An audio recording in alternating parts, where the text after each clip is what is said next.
Can you see Hey, me? Hi. how are you? Okay, I just wanted to let you know that I'm here. Okay, very good. Thank you, ma'am. Okay.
What's up, Tyra? Hey, how are you? Good, good. You text me right after I joined the Zoom meeting. Ain't that crazy? We on the page. Yeah, we on the same page. How you doing? I'm good. How you feeling? Doing good, doing good. It's a Friday. Looking sharp over there, girl. Am I looking sharp? Looking sharp. So that's the Okay. full-time job now. You stopped nursing? Yeah, Okay. yeah. And from the inside of healthcare, the end side, I should I say. heard that. I heard that. Well, it's a good look on you, man, especially whenever you can, join the family business and carry on a tradition and, learn to practice. I mean, that's something to be very proud of. It's different. It is Mm-hmm. very different, but it has been rewarding. Yeah. You know, And they say it's a career switch for you too, huge, you know? huge. And like I say, I realize now it's classified as the inside of healthcare. So it's like you go from clinical care and education to the inside of it. And I never really looked at it like that way, but because it is still death care.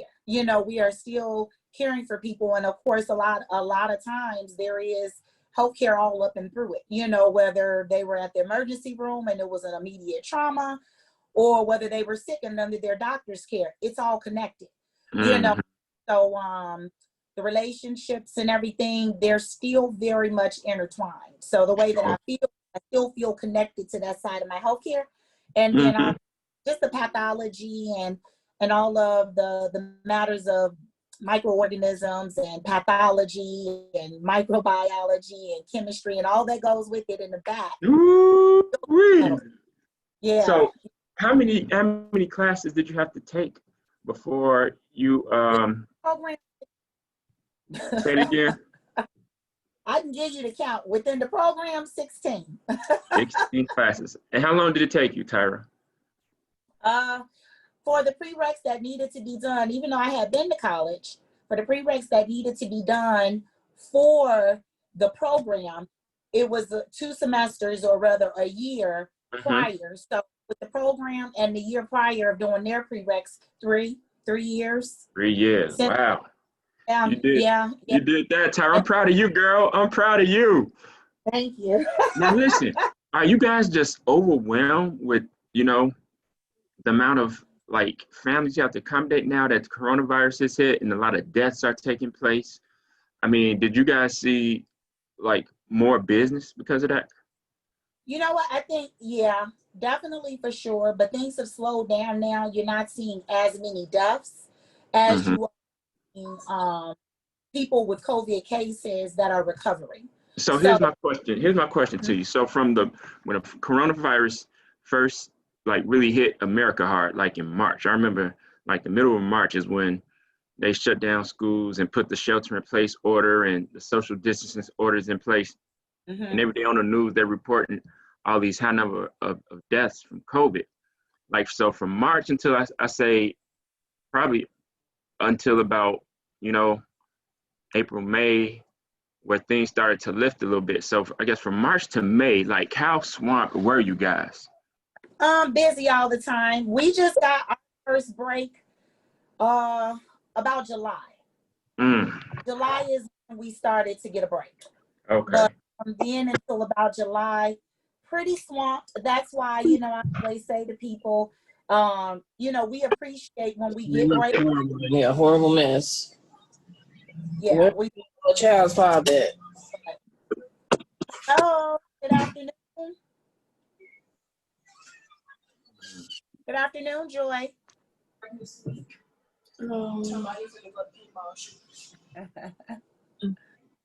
Okay. All right. Well, I think it's a good time to go ahead and get started. Good afternoon and welcome everyone to the Southwest Grief Corner. I am Tyra Watson and I am coming to you from the corner of 7901 South Kaminsky Avenue. This is in Chicago, Illinois, and we come every Friday to the Grief Corner in order to give resources, information, and be of help to our community, to the people who are in the community, to those who are suffering from loss, whether it be through death, whether it be through jobs, relationships, situational changes. It could even be so much as now we know children just left to go off to school for college. And for some, this is their first year away from home. Even under COVID, they were still able to go to the dorms of their new universities and take habitat there now. And so, you have parents that are at home and they're empty nesters. Or if the child comes from a single parent household, now you might have a mom or a dad who is at home now and they're, for the first time feeling some type of grief because they've had to let their kid out of the nest. And so we know that all of these things can cause emotional drain to the point that we find that we are grieved or that we recognize immediately that it's a situation that brings me grief, such is the case with death. And so today, because we are a community resource provider, and also you can look up any resources, information that we may have and make available under www.southwestfunerallandcremation.com. Again, our website is www.southwestfunerallandcremation.com. And so we always invite you to go to our website, share the website, look under the grief support in order to see the resources that we have available to you, because it does extend much further than just mental health services. But today, because the heart that we have as a deaf care provider is for the community as a whole, we are here to help you if in fact there is death come to your family.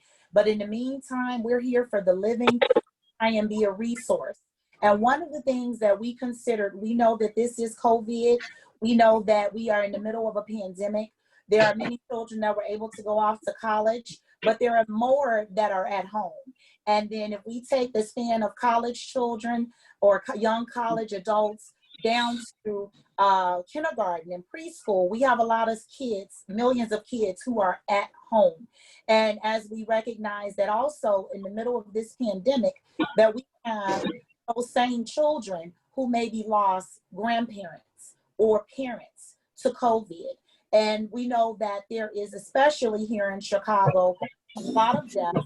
It's not okay and it should not be normal, but we have a lot of death here in Chicago and we have a lot of children being killed. So not only are our children at this span of time in the middle of a pandemic where their socialism is cut off and now they're at home homeschooling, if they actually did also have grief circumstances and have suffered the loss of classmates or have suffered the loss of family members. Now, not only are they not able to go to school and interact now they're at home and they are struggling maybe or facing challenges trying to get on one accord with their studies through a computer screen. And so in addition to that, we also thought about those you who just are having problems or were having problems anyway. Southwest Funeral Home and Cremation cares about everyone, and we care about how people are doing. We know that this also causes a lot of stress for parents. We know that parents are losing jobs. They're dealing with their own grief. Parents are also involved in the losses of some of those that the children may have lost. So they're suffering from their own grief. And then now they're trying to help their child at home to still be successful in school. And so today I called upon Dr. Don Parker as a professional in education for at least the last 20 years. Dr. Parker is a principal. He is the author of Building Bridges, a book that helps educators and those that deal with the youth have new tactics and a way to bridge the gaps for those who are at-risk youth. And so he loves children. He loves education. He truly has a heart for people. I'm also glad to call him my cousin.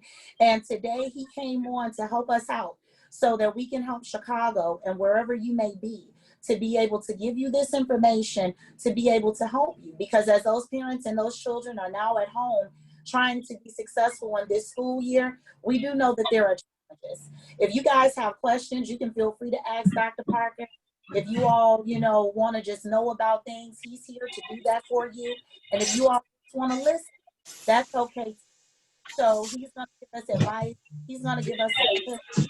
We're going to be able to share this. We're recording this so that we can share it with other people who are not able to join us right now, so that we can make sure that we do what we can to help everyone who's at home trying to get through the struggles and uphill climbs of at-home schooling.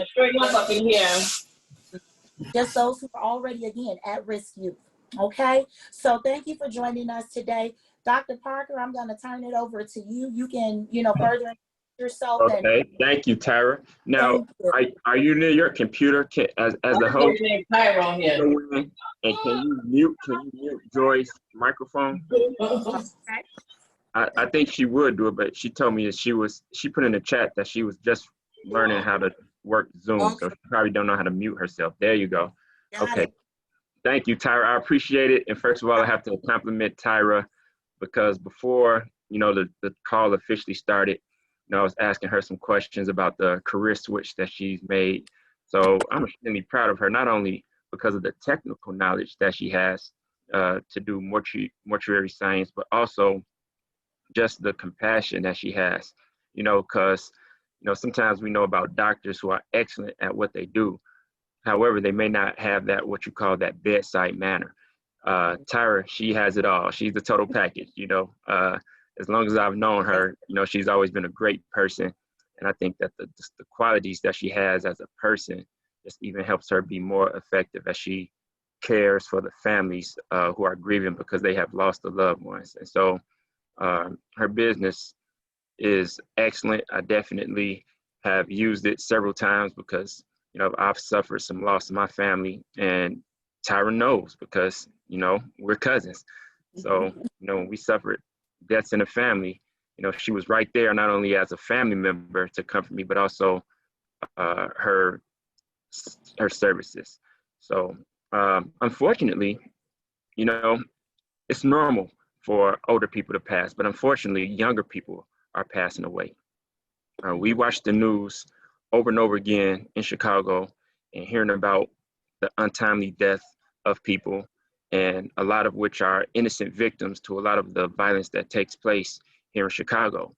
And it's sad because my wife is from Indiana, and her little brother came to visit us and stay with us for the weekend.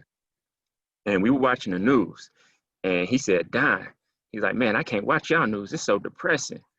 I said, you know what, Andrew, I grew up watching this news and hearing about it to a point where I've grown numb to it. It's like it doesn't even affect me anymore. And that's what's sad, because we hear about violent stories and about deaths and about children being killed, day in and day out. until sometimes we grow numb to it. And, you know, that's not a good thing, especially considering how many people are hurting because they have lost, you know, children or siblings or young people or people who they cared about and loved. So it's sad. But I remember growing up in Chicago. I was born and raised in Chicago. And I remember I had to take that walk from 81st and Damon to 79th and Damon to get on a bus, to take the bus to Pulaski, where I went to school with Tyra Bogan High School on 79th and Pulaski. And that was the scariest part of my day, is standing on that corner on 79th Street. Because anybody who was born and raised in Chicago, you just know that 79th Street, also known as the Nine, you know, was a place where a lot of violence took place. And during that time when I was in high school, that year of 1992, up until that time in 1992, there were not as many deaths, because in 92, that's when they looked at the data and they said, this has been the year where there has been more deaths and more teenage deaths ever in the history of Chicago. So I know at that time, you know, it was a lot of gang banging and drug dealing taking place, just like it is now. And now it's gotten even worse from what it was in 1992, you know, when the violence and deaths had, you know, taken a spike. So, you know, just to share a few tips on, you know, dealing with death and helping students and children and young people go through the death process. Like Tyra said, I am a principal of a school. I am in my 5th year as a principal. However, I'm in my 23rd year as being an educator. And so I've had the opportunity to build relationships with children, and also be in a position where children will come to me and tell me about a family member who had passed away. And I've had these conversations with young people about how they can deal with grief. One of the things that have helped me become better at having these conversations is because I started off my career all the way back in 1997. I'm telling my age a little bit, but that was the year I graduated college. And as soon as I graduated college, I secured a job as a physical education teacher. And when I interviewed with the principal, he learned about my background, and he was impressed with my background because I had played sports all my life, college and high school athletics. And in addition to that, when I went to college, I went to be a PE major, and I also had a minor in health. And so with my athletic background, he said, you're going to be perfect for this position, because not only can you play sports, but you can also teach sports. Because every summer when I came home, I took a job as a day camp supervisor. And so that just increased my skills of teaching sports. However, coming in into a school where there were veteran PE teachers, I was the lowest on the totem pole. And so because of seniority, you know, the teachers who were there, they would get the PE schedule, and they chose that. And so me coming in, I had to take what was left over. So what was left over was the health classes. So I had to teach health. And teaching health, part of that curriculum was helping students deal with grief. That was one of the units that we had to deal with, or that was one of the units that we had to teach, and helping students deal with grief.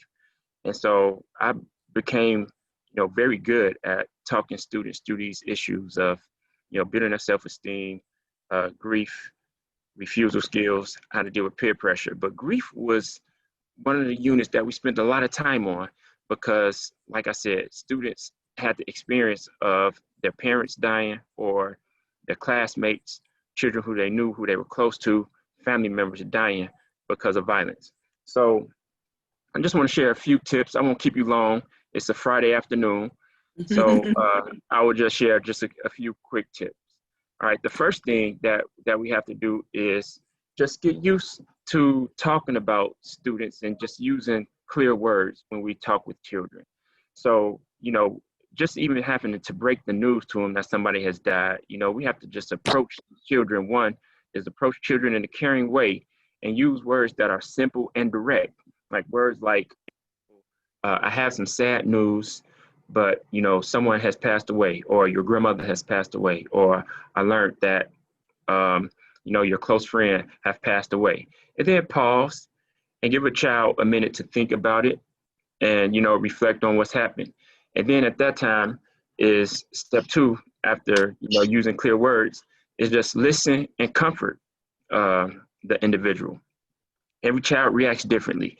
So when they learn that a loved one has died, some kids will cry, some kids will ask a lot of questions. Others, they seem not to react at all. They just may not know how to respond. So they may be like a deer in the headlights, where they're just paralyzed for a moment. And it's all okay however they respond to it. Just stay with the person, stay with the young person, offer hugs or reassurance, and then answer their questions, even if it's just for a few minutes. Just take a minute to pause, listen, and comfort to them.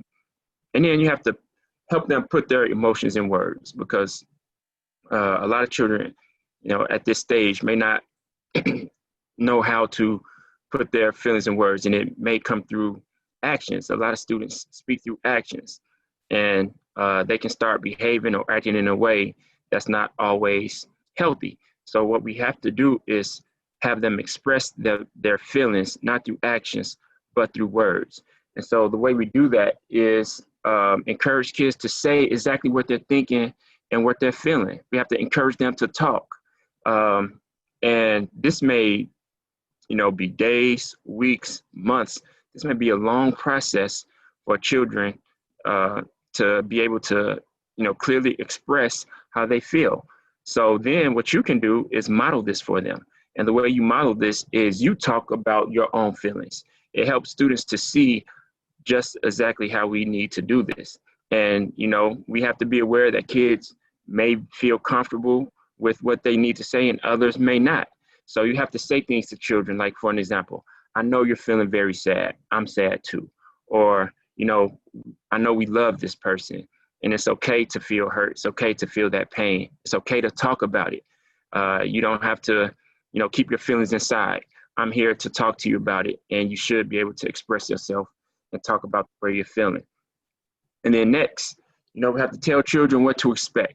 So if the death of a loved one means that it's going to affect your child's life, changes are going to have to be made. You have to head off any worries that they may have by explaining exactly what will happen. For example, you can say, hey, you know what? This person has passed away, and it's going to cause some changes in our life. I know that we used to spend a lot of time with this person. I know that this person was influential to you, but because they've passed away, it may change the way that we live. And so we have to be willing to let them know, so they won't have to be ambiguous about what's going to happen next, because that also creates a lot of anxiety when people are ambiguous and they don't really know what to expect. And then, like I'm sure Tyra is an expert at, when it comes time for the funeral, talk about the funeral, talk about the rituals, allow children to join in the rituals, like the viewings, like the funeral or memorial service, and tell them what's going to happen. Say, hey, look, a lot of people love this person. A lot of people are going to come to pay their respects. People are going to say, I'm sorry for your loss and condolences. The children will have to learn how to respond to that. Those are polite and kind things that people will say. And, we have to let the children to know to say thank you. Also, include them in the rituals. Let them, write something in the obituary, or let them read the obituary, or let them pick out a song that will play at the funeral. Make them an active person in the process, so that they, have a voice and they can have some control over something, because there's so many things that are outside of their control. We want to give students a sense of control so that they, can feel better about themselves or about the situation. So give them a role, give them even if it's a small active role when it comes to the funeral, let them be able to have a say-so and feel that control. And then, even after the funeral, when, even weeks, days, months after the funeral, what we have to do is help the child remember the person in a positive way who they loved and cared about. So I know on the news, we always see these memorials that are taking place, all too often. We see people are having memorials for people who were passed away, but that's a healthy way to remember and honor that person. So what we have to do is, don't avoid mentioning the person, who died. recall, sharing happy memories, and help the child deal with grief by, pointing out some positive things that can help them feel better. All right. And then, respond to emotions with comfort and reassurance. Students need reassurance, and we have to give them that comfort, but don't dwell on sad feelings. After a few minutes of talking and listening, shift to an activity or a topic that helps your child feel better. So play, figure out something that's fun for this child, something that they like to do, like maybe go to the movies, play video games, spend time going out to eat with you, go for a bike ride, exercise with them, some healthy coping skills that are going to help them feel a lot better. And then give your child time to heal from the loss. And lastly, grief is a process that happens over time. So be sure to have some ongoing conversations, check in with the student, often. There's something that I call pies. And so if you think about pie, that's something that we eat. Then it's also an acronym. So check in with the student, ask them, P, how are you doing physically? I, how are you feeling intellectually? Like, what's been on your mind? What are you thinking about? And then E, emotionally, how are you feeling? Express your emotions. That's that PIE. And then S, we make it plural, pies. And that S stands for support. Ask the student, how is it that I may support you? Always let them know that you are there to support them and help them with their feelings. And unfortunately, I've had to go through this process many times, but the good part of it is that I feel like I have become very well versed in helping students deal with grief. And so now that I can share some of these points and tips with you so that, if you're ever in a situation where you have to comfort a child because they've suffered a loss, these are a few tips that you can take with you to help the student through that grief process. All right, and at this time, I just want to open it up, ask if you guys have any questions that you would like to ask from me or Tyra. You can unmute your mic and then ask any questions that you may have. Or if you're not comfortable talking, you can find the chat inside this. If you scroll at the bottom of your screen, there's a little box that looks like a quote that you would see in a comic book. You can click on that, and then you can just look at the message. It says type a message here, and then you can enter your questions or comments into the chat. And while they're doing that, I have my major questions, because I know, like, once we identify, like, these are the things that we can see and these are some of the ways that we can deal with it. Like right now, one of my big hearts pulls, and my kids are grown, so it's not even like it's not for me at all. But I think about the children that then are in this place, but then they're trying to deal with it at home. And again, the walls are closing in. You hear people talk about how they're feeling with just being suffocated, being cabin fever and being at home all the time, and the parents going crazy, kids probably going crazy, and then you're grieving at that.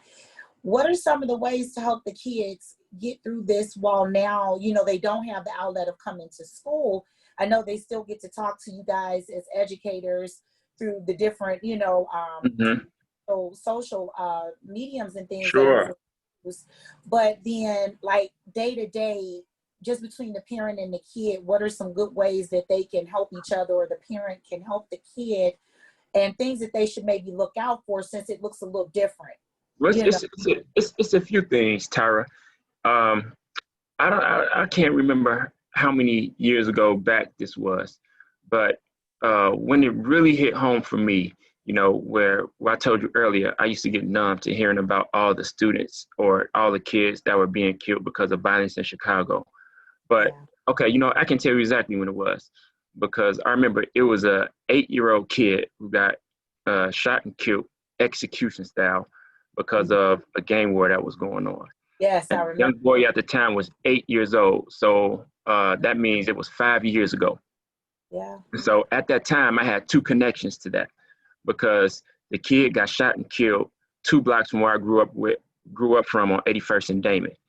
And then in addition to that, the kid was 8 years old. And at the time, my daughter was 8 years old.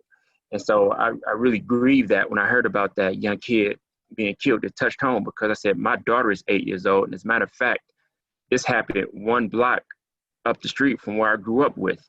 And so when students have a close friend or relative or another child close to their age where this happens, they're going to have a lot of questions.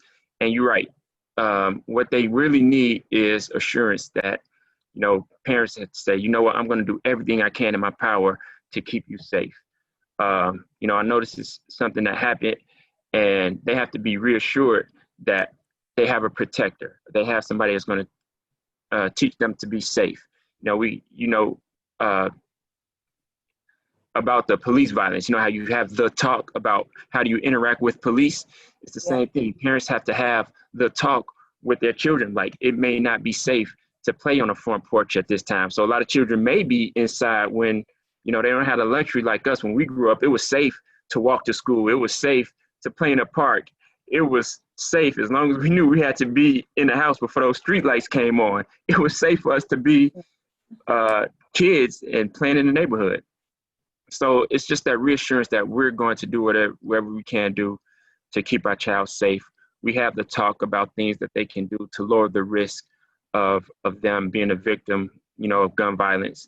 We give them signs to recognize what's going on in their environment, how to be observant, because, there's a saying is that we can raise our child, teach them how to be, safe growing up in a zoo, or we can teach them how to learn surviving in the jungle. Unfortunately, we have to teach our children how to survive, being in the jungle. So there's things that we have to teach them, look for, listen for, understand if we see something happening, to walk in a different direction. If we see heated situations, don't be curious, because curiosity killed the cat. We're just gonna go in a safe place and things of that nature. So things that parents can do with children is, have them actively involved in what their interests are. For some students, for some children, it can be sports. For some children, it can be arts, drawing, music, piano, martial arts. But put them in programs that they look forward to so they can develop passions and have positive things to do to keep them actively involved in activities and things that's going to create a skill in them, that's going to teach them discipline, that's going to teach them, hard work and skills and things of that nature. So just good activities and, community programs that you have to your availability that you can put your child in so that they can feel good about learning new skills and doing things that's going to make them better individuals and more well-rounded. Okay. Yeah. Now let's check the chat box and see if there's anything there. Nope, I don't see anything in the chat box. Okay. All right. No problem, Joy. Okay. I see that one from Joy. Okay. All right. And so, because what we're going to do, like I said, people are still working, and we just actually finalized this yesterday with time. And, you put the information out there, but everybody can't just change their day like that. Sure. You're busy. I know I'm very busy. And so if you tell me something the same day morning of, I might not be able to do it. But for that reason is why we record, and the kids are probably in school or maybe working on homework as they should be right now. So we'll record it so people can go back. So I'll maybe ask some questions that maybe they'll, would be on their mind or something. Mm-hmm. All very good, though, I must say. I definitely know for me, and this information, I'm taking it from you because, I will download it from here, Sure. person to person. So Absolutely. a question, I guess that's good. Are there, right now, under the circumstances, when you mentioned programs, are there any additional programs for kids that they could go to? Since, we're talking like the distance with Mm-hmm. the social distancing, and maybe I know like there were the parents in Naperville, they had a protesting. Can I have a cover? They had a protesting because they wanted to have their children back involved in sports. Their Sure. was that the private school children, they had sports, they were going back to sports, and so why can't we do it, and so maybe for some they don't have the outlets available.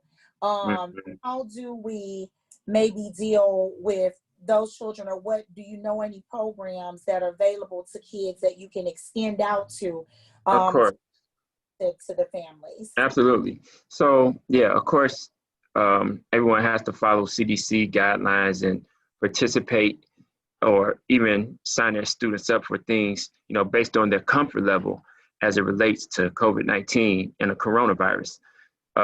Some people are more comfortable allowing their students to play sports and, be more actively involved if they're around more children, while others, people may be scared to death. So I know there's two different extremes when it comes to that. So a lot of programs are actually virtual, where I know that I'm signing up my daughter for virtual guitar classes. She'll be doing virtual guitar. However, I had some friends, actually my nephew, he loves baseball. Baseball is an outdoor sport. They feel that they can do baseball in a safe, socially distancing manner. I have a friend of mine, he has daughters and young sons, and he has them in tennis. And so I know the typical sports right now around this time of year, around the fall season, are football and cheerleading, and high school sports is volleyball and things like that. But what this might do for younger children is give them the opportunity to expose them to maybe a sport that they normally wouldn't do. And so, sports like golf, like tennis, where you're not in close contact with other people, are great ideas. I know the pools are closed down because, Tyra, I know you're an avid swimmer, and so I know a lot of Chicago public schools, not public schools, but a lot of the Chicago park districts, their pools aren't open at this time.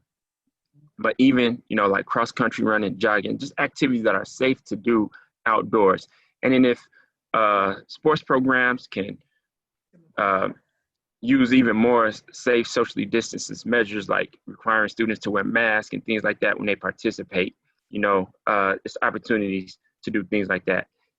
So yeah, and then also there are mentoring programs that are available for children, and some mentoring programs have even gone virtual. So what I would do is I would go on Eventbrite and I would type in the activities that you're interested in, or, of course, do Google searches where you can just search activities that are in Chicago that's available, reach out to your local YMCAs, your local Chicago park districts, and just look for, ask for their brochures. And then look in the suburban communities as well, because some of the suburban communities do not have to follow the same guidelines that Chicago has to follow. And they still have a lot of the programs that are available. And they're even available to you, even if you do not live within that particular suburbs. Like me, myself, I live in Evergreen Park, and I drive up the street further west in Oak Lawn, and they have so many programs that are available for children to do.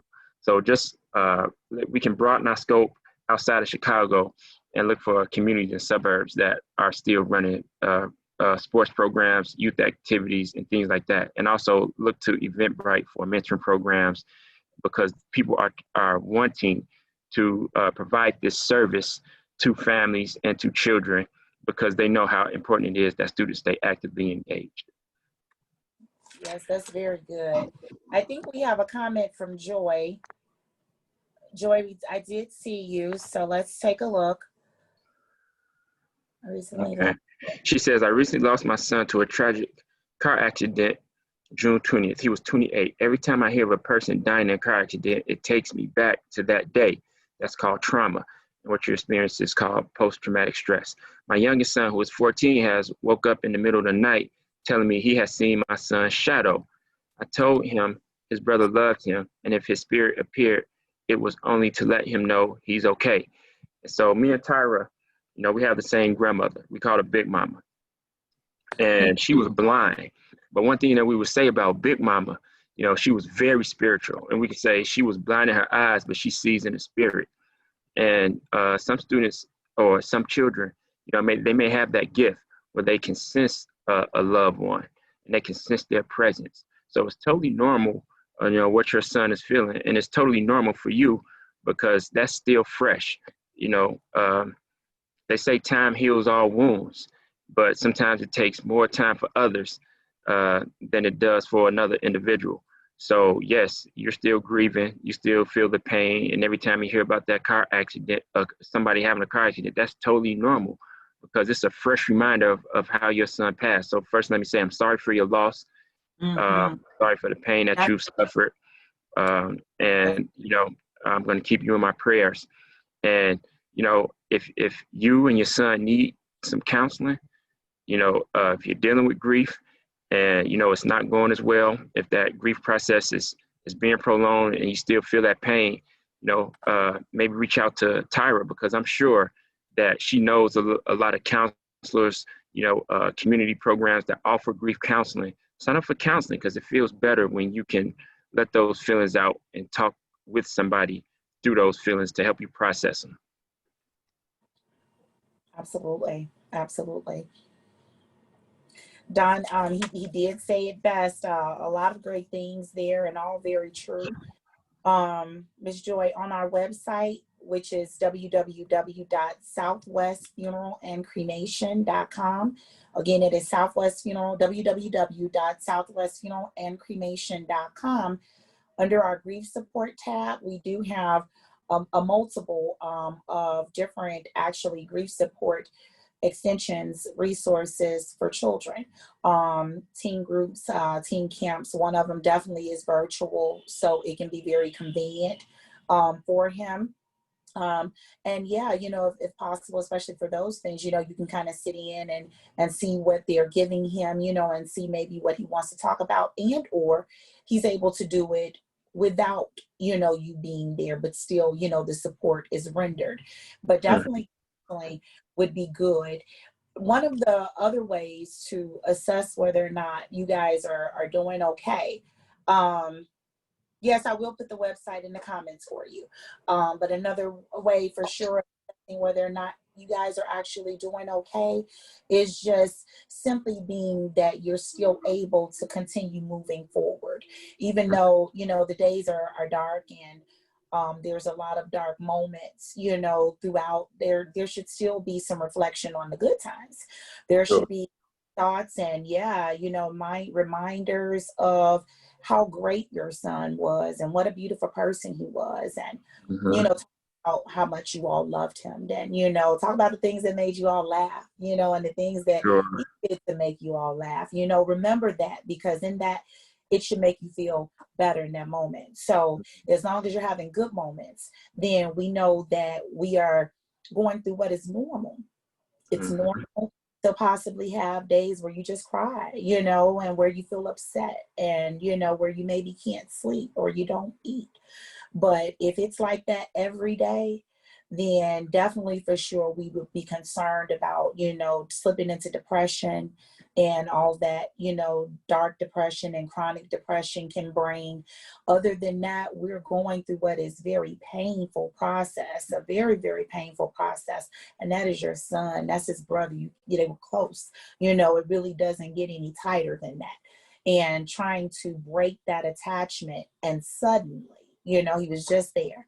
And so suddenly have to break that attachment, just even process that it happened, is just a lot to deal with, so yeah, take it easy on yourself, don't feel rushed, don't feel compelled, to think that it's anything abnormal about everything that you're feeling, because everything that you're feeling is perfectly normal. And the fact that you are in tune with your pain, that you're in tune with what's going on, is a good thing.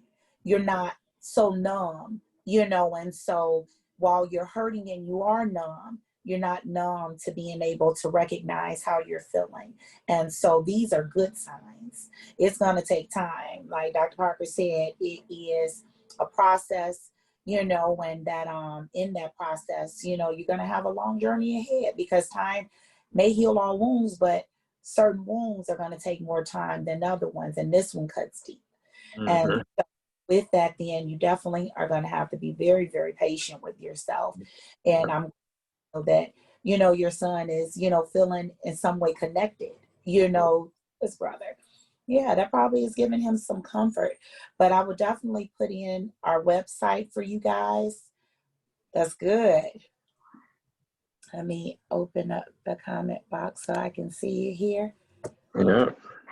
So yeah, I agree, Tyra, and that's what I love about your caring and you have such a caring and concerning spirit and confident spirit about you. And you know, I'm sorry to hear about that loss as well. You know, and yes, um, talk it out. Be there for your son. You know, you guys have to be each other's rock at this time. And like Tyra said, reach out for counseling if it's necessary. You know, maybe you guys can do family counseling where they help you and your son, you know, talk through this together. Not only talk through this, but help you get over it, you know, over the process of time, give you some positive coping skills, you know, to help you um, deal with that pain and ease that pain. Yeah, definitely.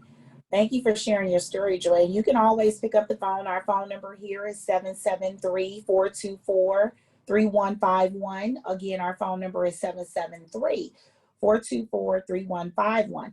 You can always feel free to pick up the phone and come by and talk, you know, if you need to talk, because while you need to keep your eye out for your son, this is critical because you still want to be a good steward over your son, you know, and you want to be a good mother to him.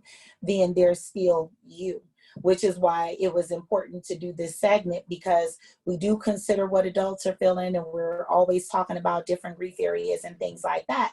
But it's always my place to make sure that I remind everyone not to forget about the kids, you know. And so while we're concerned, and I'm so glad that you're concerned about your son, then the reverse of that is true for you, that we want to make sure that you're okay. That way you can continue being there for him and continue, you know, moving forward. So if you just need to talk, you know, you can always feel free to stop, and, you know, you've been my ear. And so that's so open to do that. And Tyra, I think that's so great that you have provided this platform, you know, because, you know, a lot of people really don't have the answers to some of these questions. So it's good that you provided this platform so people can, you know, express themselves, have a place where they know that they can go to get these questions answered. And I just want to thank you for, you know, your concern about the community, that you're willing to do this. Thank you. Thank you. It's my pleasure. It's like I said, God has a strange sense of humor, because I didn't know.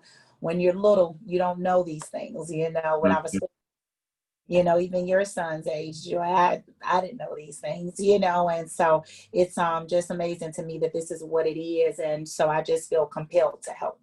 I can't help myself, that I want to help. And so I think that my brain doesn't shut off on trying to figure out ways that we can continue to help the community, because the world is in a grief state right now. Right now, everybody is looking at the loss of Breonna Taylor. You know, you have people of all colors, of all races, and you know, big, small ages, you know, feeling grieved over even just that one thing. And then you have those that feel grieved on the other side, who feel like it's an injustice that as an officer, you know, they were simply maybe just trying to do their job.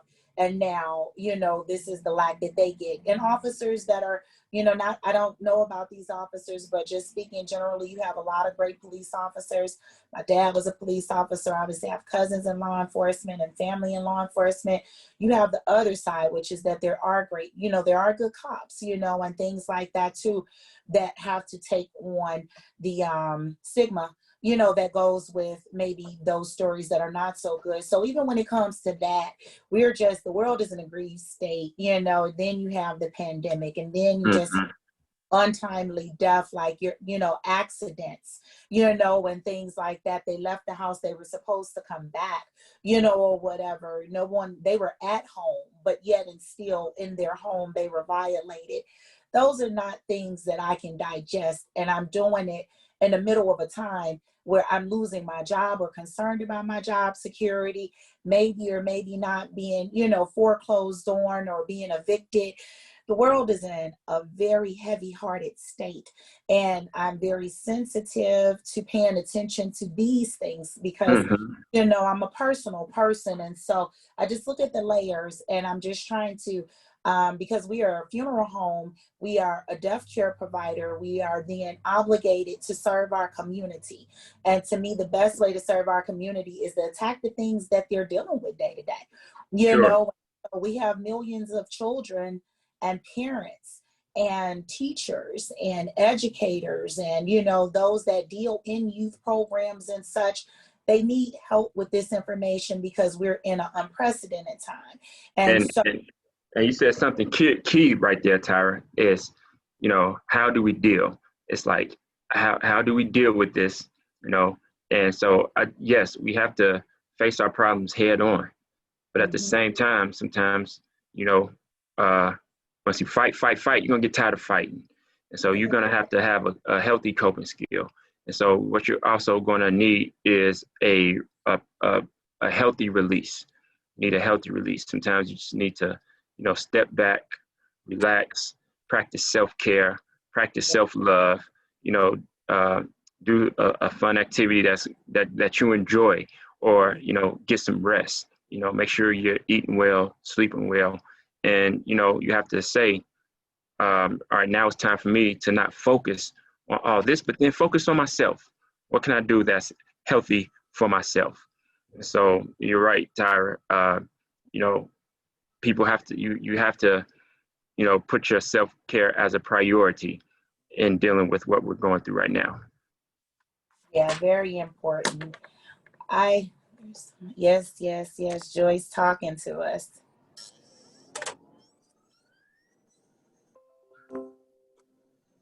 She says, I really appreciate you both, and I appreciate you for being here too, Joy. Thank you. And this meeting. Yes, there is so much going on in this world today, more so because people want to put everyone in the same category instead of as individuals. You're absolutely right. You know, people are dealing with it in different ways. You know, people are dealing with this in different ways. They have different emotions and individuals, exactly right. They process things different. So thank you, Tyra, for this opportunity, this outlet, and all the people who logged into the Zoom meeting. You know, like we said, we didn't want to keep you too long. We're coming up on an hour here. So unless there's any conclusion, comments, or thoughts, please share them now, because we're going to conclude so you guys can get back, you know, to your day and enjoy your weekend. And Tyra, thank you for having me as a person on this, and I look forward to working with you again, and, you know, we can do this again and then make it even better. Absolutely. You know? I'm looking forward. We're trying to create some events now, even if it's like drive-up events or something like that, so that we can touch the community going into the fall winter season. Mm-hmm. And during that season, we're not scared of the cold, if that's what it is. We're willing to do it. So we're working on that side behind the door, and you guys will see whatever we come up with for that, because it's definitely going to be for everybody. Again, we are a funeral home, but our responsibility is to the community as a whole, and then to care for you in death care when that time should come. But this here establishes relationships so that you understand that we really do care for you and we care about you. And it's, you know, when death comes, that's the end of life. But I want to help you here as we're trying to figure out ways to deal with this life. Ways to, like Don said, I can't say it better than that, healthy ways to cope, because people are medicating. People, especially now being in, going into this fall winter season. We just did a wellness platform 2 weeks ago with the nurses of the advisory board at Southwest to give you guys tips going into the winter season and what to expect. But going into even this winter season, you know, and then people will get seasonal depression anyway. You know, the shorter, it gets colder, you know, you're home alone, and maybe this is going to be your first year without that person, and you're going to be closed in. And so we want to make sure you have healthy coping skills. We want to make sure that you know the resources here. Sometimes, and it should be that your family and friends are your support system. But if everybody feels the same way, how can we help each other? It's hard. And so when they finish listening, or when you find that you don't have someone to talk to, we are here for you. And so Dr. Parker, Dr. Donald Parker, thank you so much. It is a pleasure. And yes, I cannot wait until the next things that we come up with, because it's all in that. We're not promised tomorrow. And if we get ready, we're going, even Dr. Fossey today is projected and talked about the projection for a very rough winter. Going into that, I just want to make sure that whatever we can do, you know, that we can. So I'll keep you abreast, because I want you to, of course, be a part. Sure. You're an important person to me and an important person in the community for the job that you do every day. You know, you're sharing with us something that is part of your passion and something that you have become to know and be great at. So I appreciate you for taking the time. And if you guys need additional grief support resources, as I stated, go to our website, www.southwestfunerallandcremation.com, where you can look under our grief support tab. This is also Life Insurance Awareness Month. We do have a life insurance agency, and we have a team of life insurance agents. And we are here to help you also figure out how to get your families protected. Don't leave here without insurance. And if you don't have children and you just need to find a way to redo your finances so that you can have some money that you can get to while you're still alive, let's talk about those things too. So you can access even our insurance agents, and we can talk to you from there about that, because again, this is Life Insurance Awareness Month as well. So again, we're just trying to help in every way possible. If you need attorneys, if it's something regarding estates, living wills, because we want to get your business in order, we have those referrals, Salvation Army, all of it's there for you. God bless you. Have an God bless you. Thank you, Tyra. Keep up the great work. And I wish all of you the best. And I wish all of you the best going forward. And yes, you guys are in my thoughts and prayers. All right. Thank you, Tyra. Have a great weekend, everyone. Bye-bye. Bye-bye now.